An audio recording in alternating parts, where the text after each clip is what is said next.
Hi YouTubers, I'm glad you're all here. Thank you very much for joining me. Please subscribe and please thumbs up my videos. How many of you have heard about the plant-based treaty as part of the Paris Agreement?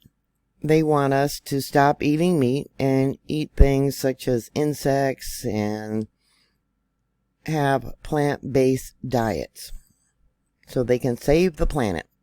Many of these governments are telling us we have to get on board with their ideology to save the planet, or they're going to force us to follow their rules. On January 27, 2021, President Biden signed an executive order taking 30% of the land, not just farmlands, but also waterways, out of production. In the UK, West Sussex Town Council, they're being accused of being anti-farming after it endorsed a treaty which would see it urging 37,000 locals to drop meat and dairy from their diets. Hayward Heath Town Council recently became the first council in Europe to sign up to the Plant-Based Treaty, an initiative aimed at persuading world leaders to drive society toward vegan diets. The treaty 38 demands, including transition to plant-based meals in schools, hospitals, and nursing homes, as well as sustaining fruit and vegetables. Either jump on board, or later on they're going to make sure that all foods served in schools, hospitals, and nursing homes are going to be vegan meals only. They're going to force people to get electric cars. The Bank of Australia is going to ditch fossil fuel car loans. Want to buy a new car? Well, it has to be an electric car, otherwise you're not going to get a loan from the bank. We all know that Bill Gates wants us to go vegan or eat insects. He recently purchased in North Dakota 2,100 acres. The cost of $13.5 million from a potato grower, Campbell Farms, there in North Dakota. Monkey Weir recently has been showing how he's constantly flying in his plane, probably to check out all the different properties that he's bought. These rich globalists flying around, burning fuel, and then telling us how we should save the environment. The reason he put those 2,000 plus acres into a trust is North Dakota has a law set up during the Depression era which prohibits corporations or limited liability companies from owning farmland or ranch land. Individual trusts are permitted to own the land if it leases it to the farmers. Mr. Gates has argued that developed countries like America shouldn't eat any red meat. As of 2021, he had purchased in 18 states somewhere around 242,000 acres of land. At that time, it was mostly in Louisiana, Arkansas, Nebraska, Mississippi, Illinois, and Washington. Well, with the current drought going on around the world, I don't know even if we have enough plant-based crops to go vegan. Many of you probably do know about the prophecy in the Bible about a day's wages for a loaf of bread. A new survey by the American Farm Bureau Federation is painting a dire picture for farmers and ranchers across the West who are reeling from the worst drought to hit the region in 12 centuries. That is 1,200 years. Ranchers are killing cows and farmers are pulling up crops that won't reach maturity due to the lack of water. It's going to be used for silage. The corn isn't producing the corn, so they're just taking it out now and gonna feed it to livestock later. If you're not prepping now, you better be prepping soon. The survey tapped more than 600 responses in 15 states and was conducted over the summer. The survey notes that the overwhelming majority of fruits, tree nuts, and vegetables are sourced from drought-stricken states, where farmers are feeling forced to take out of production land and destroy orchards, which will likely result in American consumers paying more for these goods and either partially relying on foreign supplies or shrinking the diversity of items they buy at the store. Drought conditions in the U.S. also risk global access to some items like almonds, since California produces 80% of the world's supply, greatly limiting buyers' procurement options. In Texas, the largest herd decline in the Lone Star State, where there has been a 50% reduction. It's also affecting Utah farmers, fueling crop reductions and smaller cattle herds.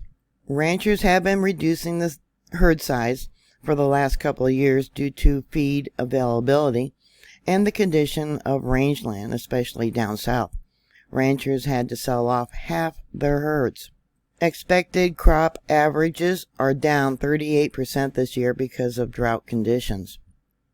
In Texas, crops are down 68%, followed by Oklahoma down 60%, and New Mexico down 54%.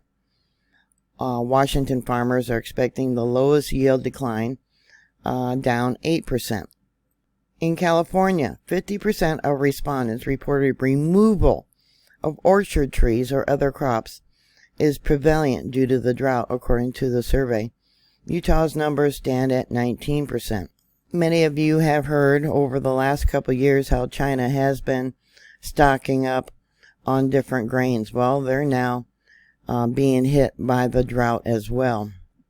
They're saying that the scorching summer is currently the country's driest in 60 years. In some areas, it's been as high as 104 degrees, and many factories were forced to shut down. Local authorities were ordered to use all available water sources to supply households and livestock, the weather agency said.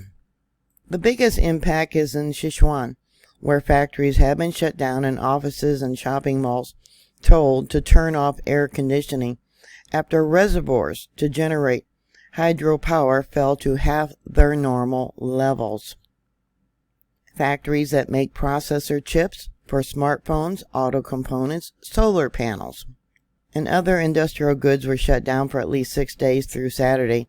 Some say output will be depressed, while others say supplies to customers are unaffected. Well, we already know it's going to affect consumers. And the economy, just like here, is being hit hard. The economy grew just by 2.5% over the last year.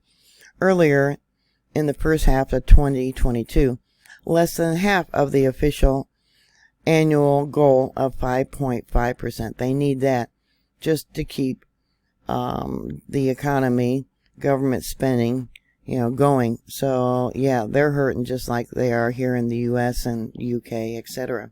In Sichuan, 116,000 acres of crops have been lost. 1.1 million acres damaged. 819,000 people face a shortage of drinking water.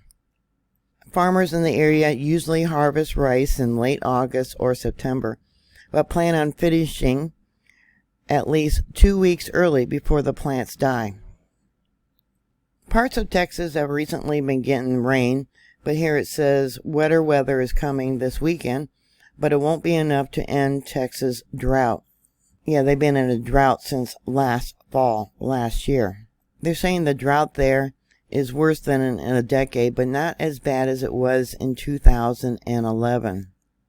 The Bureau of Reclamation called for all 7 Colorado Basin states to conserve water over the next 4 years and said it will be without 20% of Arizona's annual allocation of the Colorado River water next year in 2023, as the first ever water shortage in the Colorado River Basin continue for another year, the agency said. But yet they're saying the drought isn't severe enough for California to lose its share of water coming from the Colorado River.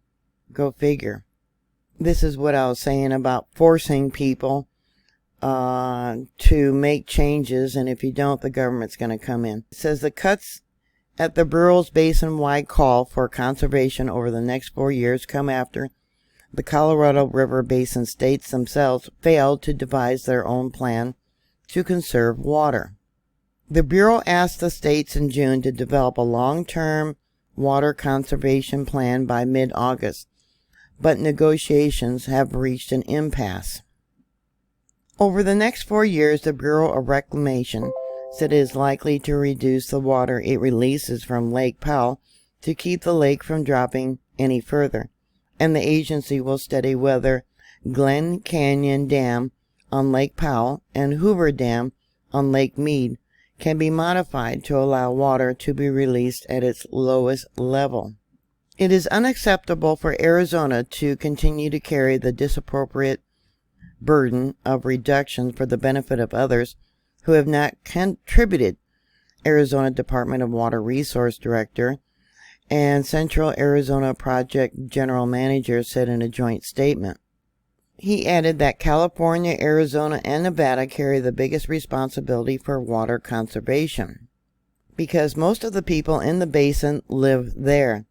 Western Democrats fought to secure a $4 billion in additional drought resilience funding in the tax, climate, and health legislation that President Joe Biden will sign into law Tuesday. That money could help ease some of the pain of the upper and lower basin states are facing. So either jump on board for all their climate protection plans now, or be forced to join it later. Prepare to go vegan or an insect diet. Yeah, no thank you. I'm not going to eat bugs. So what are your thoughts? Put those comments down below. Thank you very much for watching. Thank you for subscribing. Please stay safe. Keep prepping. And I'll talk to you later. God bless you. Bye.